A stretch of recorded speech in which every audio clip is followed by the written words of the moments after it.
ദൈവനാമം മഹത്വപ്പെടുമാറാകട്ടെ. കുഞ്ഞുങ്ങൾക്ക് കഥ ഇഷ്ടമാണല്ലോ. ഇന്ന് നമുക്ക് മരിച്ചവരെ കർത്താവ് ഉയർപ്പിച്ച ഒരു സംഭവത്തെക്കുറിച്ച് പഠിക്കാം. അപ്പോൾ ലാസറിനെ കർത്താവ് ഉയർപ്പിച്ചു. മരിച്ച് നാറ്റം വെച്ച ലാസറിനെ കർത്താവ് ഉയർപ്പിച്ചു. അത് പഠിക്കുന്നതിന് മുമ്പായിട്ട് നമുക്കൊരു വാക്യം പഠിക്കാം. കുഞ്ഞുങ്ങൾ വാക്യമെല്ലാം പഠിക്കുന്നുണ്ടല്ലോ എന്ന് വാക്യം പഠിക്കുന്നത് വളരെ നല്ലതാണ്. കാരണം നമ്മുടെ ജീവിതത്തിൽ അത് നമ്മുടെ ആവശ്യ സമയത്ത് നമുക്ക് പല കാര്യങ്ങളിലും നമ്മളെ സഹായിക്കുന്നതാണ്. ദൈവത്തിൻ്റെ വചനം ജീവനും ചൈതന്യമുള്ളത് കൊണ്ട് നാം വാക്യം പഠിക്കണം. ഇന്ന് നമുക്ക് യോഹന്നാൻ എഴുതിയ സുവിശേഷം 11-ാം അധ്യായത്തിൻ്റെ 25-ാം വാക്യം പഠിക്കാം. യേശു അവളോട്, ഞാൻ തന്നെ പുനരുത്ഥാനവും ജീവനുമാകുന്നു. എന്നിൽ വിശ്വസിക്കുന്നവൻ മരിച്ചാലും ജീവിക്കും. ജീവിച്ചിരുന്ന് എന്നിൽ വിശ്വസിക്കുന്നവൻ ആരും ഒരു നാളും മരിക്കയില്ല. എത്ര നല്ല വാക്യമാണ്. നമുക്ക് എപ്പോഴും സന്തോഷിക്കാനും ആനന്ദിക്കാനും ഉള്ളൊരു വാക്യമാണ്. അപ്പോൾ അത് നമ്മൾ കാണാതെ പഠിക്കണ്ടേ. അത് പറയുകയാണ്, യേശു അവളോട് പറയുകയാണ്, ഞാൻ തന്നെ പുനരുത്ഥാനവും ജീവനുമാകുന്നു. ഉയർത്തെഴുന്നേൽപ്പും ജീവനും ഒക്കെ എൻ്റെ കയ്യിലാണ്. നിത്യജീവനൊക്കെ എൻ്റെ കയ്യിലാകുന്നു. എന്നിൽ വിശ്വസിച്ച് കഴിഞ്ഞാൽ നിങ്ങൾ ഒരിക്കലും മരിക്കുകയില്ല, അവരെന്നേക്കും ജീവിക്കുന്നവരായിരിക്കും എന്ന് കർത്താവ് പറയുകയാണ്. അപ്പോൾ നമുക്കൊന്നും കൂടെ ഒന്ന് പഠിക്കാം. യേശു അവളോട്, ഞാൻ തന്നെ പുനരുത്ഥാനവും ജീവനുമാകുന്നു. എന്നിൽ വിശ്വസിക്കുന്നവൻ മരിച്ചാലും ജീവിക്കും. ജീവിച്ചിരുന്ന് എന്നിൽ വിശ്വസിക്കുന്നവൻ ആരും ഒരു നാളും മരിക്കുകയില്ല എന്നോടെ നമുക്ക് പഠിക്കാതെ. യേശു അവളോട്, ഞാൻ തന്നെ പുനരുത്ഥാനവും ജീവനുമാകുന്നു. എന്നിൽ വിശ്വസിക്കുന്നവൻ മരിച്ചാലും ജീവിക്കും. ജീവിച്ചിരുന്ന് എന്നിൽ വിശ്വസിക്കുന്നവൻ ആരും ഒരു നാളും മരിക്കയില്ല. കർത്താവ് ശിഷ്യന്മാരും കൂടെ യോർദാൻ അക്കരെ സഞ്ചരിക്കുകയായിരുന്നു. അപ്പോൾ ഒരാൾ ഓടി കർത്താവിൻ്റെ അടുക്കൽ വന്നിട്ട് പറഞ്ഞു, മാർത്തയുടെ സഹോദരനായ ലാസർ ദീനമായി കിടക്കുന്നു.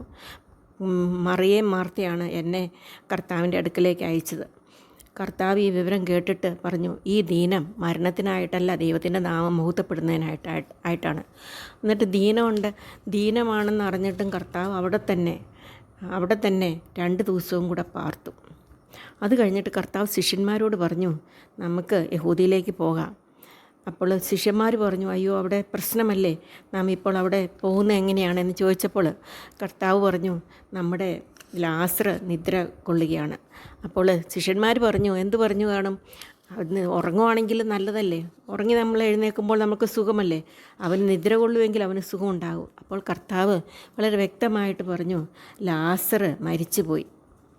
അത് കഴിഞ്ഞിട്ട് യേശുവും ശിഷ്യന്മാരും കൂടെ യെരുശലേമിലെത്തി. ലാസറിനെ കല്ലറയിൽ വെച്ചിട്ട് 4 ദിവസമായി എന്നറിഞ്ഞു. യേശു വരുന്നുവെന്ന് കേട്ടിട്ട് മാർത്ത അവനെതിരേൽപ്പാൻ ഓടിച്ചെന്നു. മറിയ വീട്ടിൽ തന്നെ ഇരുന്നു.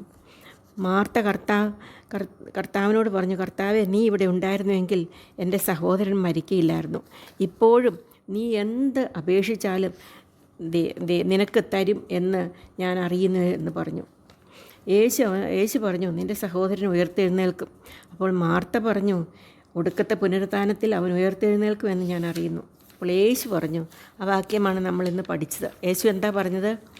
യേശു പറഞ്ഞു, യേശു അവളോട്, ഞാൻ തന്നെ പുനരുത്ഥാനവും ജീവനുമാകുന്നു. എന്നിൽ വിശ്വസിക്കുന്നവൻ മരിച്ചാലും ജീവിക്കും. ജീവിച്ചിരുന്ന് എന്നിൽ വിശ്വസിക്കുന്നവൻ ആരും ഒരു നാളും മരിക്കയില്ല. അവളോട് ചോദിച്ചു, മാർത്തയെ, നീ ഇത് വിശ്വസിക്കുന്നുവോ? അവൾ പറഞ്ഞു, ഞാൻ വിശ്വസിക്കുന്നു കർത്താവേ, ഞാനത് വിശ്വസിക്കുന്നു. ലോകത്തിൽ വരുവാനുള്ള ദൈവപുത്രനായ ക്രിസ്തു നീ തന്നെ എന്ന് ഞാൻ വിശ്വസിക്കുന്നു. ഇത് പറഞ്ഞിട്ട് അവൾ ഓടി വേഗം പോയി മറിയെ വിളിച്ചു. മറിയെ സ്വകാര്യമായിട്ട് വിളിച്ചു. മറിയോട് പറഞ്ഞു, യേശു വന്നിട്ടുണ്ട്, നിന്നെ വിളിക്കുന്നു എന്ന് പറഞ്ഞു. യേശു അവിടെ തന്നെ ഇരിക്കുമായിരുന്നു.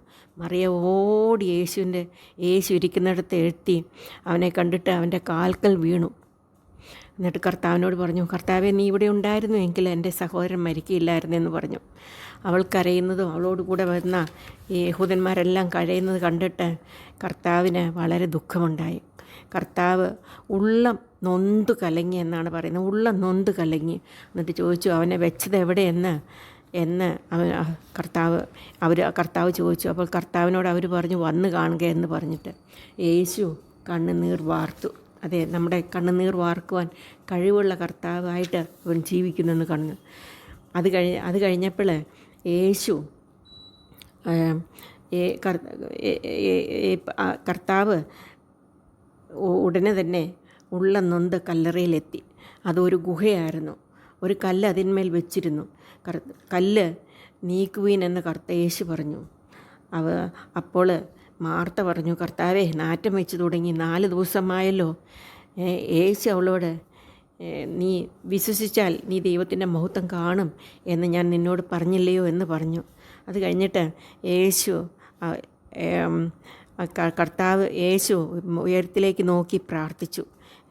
നീ എപ്പോഴും എൻ്റെ അപേക്ഷ കേൾക്കുന്നു എന്ന് ഞാൻ അറിഞ്ഞിരിക്കുന്നെങ്കിലും നീ എന്നെ അയച്ചു എന്ന് ഈ ചുറ്റും നിൽക്കുന്നവർ വിശ്വസിക്കേണ്ടതിന് അവരുടെ നിമിത്തം ഞാൻ പറയുന്നു എന്ന് പറഞ്ഞു. ഇങ്ങനെ പറഞ്ഞിട്ട് അവൻ ലാസറെ പുറത്തു വരിക എന്ന് ഉറക്കെ വിളിച്ചു. മരിച്ചവൻ ഉടനെ പുറത്തു വന്നു. അവൻ്റെ കൈയും കാലും കെട്ടി, ശീല കൊണ്ട് കെട്ടിയും മുഖം റൂമാൽ കൊണ്ട് മൂടിയും ഇരുന്നു. അവൻ്റെ കെട്ടഴിപ്പിനെന്ന് യേശു പറഞ്ഞു. അവൻ പോകട്ടെ എന്ന് പറഞ്ഞു. ഇത് ദൈവം അവിടെ ഒരു വലിയ അത്ഭുതം. മരിച്ച് 4 ദിവസമായ നാറ്റം വെച്ച ലാസറെ കർത്താവ് ഉയർത്തെഴുന്നേൽപ്പിച്ചു. അനേകർ കർത്താവിൽ വിശ്വസിക്കുവാനായിട്ട് ഇടയായിട്ട് തീർന്നു. നമുക്ക് ആ വാക്യം ഒന്നും കൂടെ വായിക്കാം. യോഹന്നാൻ 11:25 വാക്യത്തിൽ നാം കാണുന്നത്, യേശു അവളോട്, ഞാൻ തന്നെ പുനരുത്ഥാനവും ജീവനുമാകുന്നു. എന്നിൽ വിശ്വസിക്കുന്നവൻ മരിച്ചാലും ജീവിക്കും. ജീവിച്ചിരുന്ന് എന്നിൽ വിശ്വസിക്കുന്നവൻ ആരും ഒരു നാളും മരിക്കുകയില്ല. ഇതിൽ അനേക ഗുണപാഠങ്ങൾ നമുക്ക് പഠിക്കാനുണ്ട്. ഒന്നാമതായിട്ട് നമുക്ക് കാണാം, യേശു ദൈവമാണ് എന്ന് അവൻ മരിച്ചവരെ ഉയർപ്പിച്ചതിനാൽ തെളിവാകുവാനിടയായിത്തീർന്നു. രണ്ടാമതായിട്ട്, ചില കാര്യങ്ങൾക്ക് ഉടനെ നമുക്ക് മറുപടി കർത്താവ് തരികയില്ല. അത് കർത്താവ് നമ്മെ സ്നേഹിക്കാത്തത് കൊണ്ടല്ല. കർത്താവ് അത് എന്ന് ഇവിടെ നമുക്ക് മനസ്സിലാക്കുവാനായിട്ട് കടന്നു. കർത്താവ് ഇവിടെ മാർത്തയും മറിയയും സ്നേഹിച്ചു. എന്നിട്ടും അവൻ അവിടെ തന്നെ 2 ദിവസവും കൂടെ പാർത്ത് നാം കാണുന്നു. അപ്പോൾ കർത്താവ് നമ്മളെ സ്നേഹിക്കാത്തത് കൊണ്ടല്ല നമുക്ക് ഉത്തരം കിട്ടാത്തത് പലപ്പോഴും എന്നുള്ളത് നമുക്കിവിടെ മനസ്സിലാക്കുവാനായിട്ട് സാധിക്കും. മൂന്നാമതായിട്ട്, അസുഖമാണെന്ന് അറിഞ്ഞിട്ടും കർത്താവ് അവിടെ 2 ദിവസം കൂടെ പാർത്തു. ദൈവത്തിന് എല്ലാ കാര്യത്തിനും ഒരു സമയമുണ്ട്. നാം ദൈവത്തിൻ്റെ സമയത്തിനായി കാത്തിരിക്കേണ്ട ആവശ്യമുണ്ട്. ദൈവത്തിന് എല്ലാത്തിനും ഒരു സമയമുണ്ട്. നാം ആ സമയത്തിന് കാത്തിരിക്കേണ്ട ആവശ്യമാണ്. നാലാമതായിട്ട്, കർത്താവ് സർവശക്തനാണ്. ലാസറെ പുറത്തു വരിക എന്ന് പറഞ്ഞപ്പോൾ മരിച്ചിട്ട് 4 ദിവസമായ ലാസർ പുറത്തു വരുന്നു. അഞ്ചാമതായിട്ട്, യേശു കരയുന്നവരോടുകൂടെ കരയുന്ന കർത്താവാണ്. അവൻ കണ്ണുനീർ വാർത്തു എന്ന് നാം കാണുന്നു. അതുകൊണ്ട് നാമും കരഞ്ഞാൽ കർത്താവ് തീർച്ചയായും നമ്മുടെ കണ്ണുനീർ തുടയ്ക്കും, നമ്മൾക്ക് ഉത്തരം നൽകും. 6, ദൈവനാമം മഹത്വപ്പെടുവാനായിട്ടും അനേകർ വിശ്വസിക്കുവാനായിട്ടും ഇടയായിട്ടിരുന്നു. നമ്മുടെ ജീവിതം കൊണ്ടും ദൈവനാമം മഹത്വപ്പെടുവാനും അനേകർ കർത്താവിനെ വിശ്വസിപ്പാനും ഇടയായിട്ടുള്ള ജീവിതം നയിപ്പാൻ കർത്താവ് നമ്മളെ സഹായിക്കട്ടെ. നമുക്ക് പ്രാർത്ഥിക്കാം. സ്നേഹവാനായ ദൈവമേ, നല്ല സമയത്തിനായിട്ട് തന്നെ സ്തുതിക്കുന്നു. ഞങ്ങൾക്ക് തന്ന പാഠത്തിനായിട്ട് സ്തോത്രം. ഞങ്ങളുടെ കർത്താവ് സർവശക്തനാണ്. അവൻ കരയുന്നവരോട് കൂടെ കരയുന്നവനാണ്, സ്നേഹവാനാണ്, മനസ്സലിവുള്ളവനാണ്, ഞങ്ങളുടെ പ്രാർത്ഥനയ്ക്ക് ഉത്തരം നൽകുന്നവനാണ്. ഞങ്ങൾ ആഗ്രഹിക്കുന്ന സമയത്തല്ല, അവിടുന്ന് സമയത്ത് ഞങ്ങൾക്ക് ഉത്തരം നൽകുന്ന കർത്താവാണ്. ഇന്നും അങ്ങ് ജീവിക്കുന്നു. കർത്താവ്, ഞങ്ങളുടെ ആവശ്യങ്ങളും ആഗ്രഹങ്ങളും അവിടുത്തെ തൃപ്പാദത്തിലേക്ക് വയ്ക്കുന്നു. നിനക്ക് ഇതപ്രകാരം ജീവിപ്പാൻ, നിന്നെ മഹത്വപ്പെടുത്തിക്കൊണ്ട് ജീവിപ്പാൻ സഹായിക്കണം. ഞങ്ങൾ ചോദിച്ചിട്ട് യാചിച്ച അനേക കാര്യങ്ങൾ ഞങ്ങൾക്ക് ഇനിയും കിട്ടുവാനുണ്ട്. കർത്താവെ, അങ്ങയുടെ സമയത്ത് തരണമേ. ഞങ്ങളുടെ പ്രാർത്ഥന കേട്ടതുകൊണ്ട് സ്തോത്രം. യേശു കർത്താവിൻ്റെ നാമത്തിൽ താഴ്മയും വിനയമായിട്ട് അപേക്ഷിക്കുന്നു. ആമേൻ. കുഞ്ഞുങ്ങൾക്ക് കഥ ഇഷ്ടപ്പെട്ടെങ്കിൽ എന്ത് ചെയ്യണം? സബ്സ്ക്രൈബ് ചെയ്യണം. മാത്രമല്ല, അവിടെ ഒരു ബെല്ലൈക്കൺ വെച്ചിട്ടുണ്ട്. ആ ബെല്ലൈക്കണിൽ അമർത്തിയിട്ട് ഓൾ എന്ന ബട്ടൺ അമർത്തണം. മാത്രമല്ല, ഷെയർ ചെയ്യുകയും ചെയ്യണം.